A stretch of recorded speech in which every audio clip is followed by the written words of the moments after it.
Alam niyo po ba na ang erectile dysfunction is very common po sa mga kalalakihan over age 50. Ito yung nahihirapan silang mag-maintain ng pagtigas ng kanilang ari at even po magpatigas ng kanilang ari.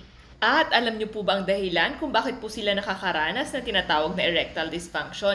Simple lang po, reduce or bawas na po yung blood flow na dumadaloy papunta sa kanilang ari. So, bakit nga po ba nababawasan o nagdi-decrease ang blood flow papunta sa ari ng isang lalaki? Ang dahilan po nito yung tinatawag na vascular diseases. Ano-anong klase ito mga madam and sir? Simple lang, meron po tinatawag na diabetes, high cholesterol, and even po yung mga merong high blood pressure. Pero syempre, may good news tayo dyan. Meron tayong mga medications or gamot para sa tinatawag na erectile dysfunction tulad ng sildenafil at ng tadalafil. Kailangan nyo lamang pong magpa-check up sa ating mga doktor dahil isa po itong prescribed meds. Ibig sabihin, kailangan po ng reseta para po kayo makabili ng ganitong klaseng gamot. Pero syempre, ang pinaka-importante ay prevention. Bago po magsimula ang inyong erectile dysfunction, mas mainam po mag-work sa inyong diet at mag-exercise. Makakatulong po ito sa inyong normal function ng inyong blood vessels at sa inyong ereksyon.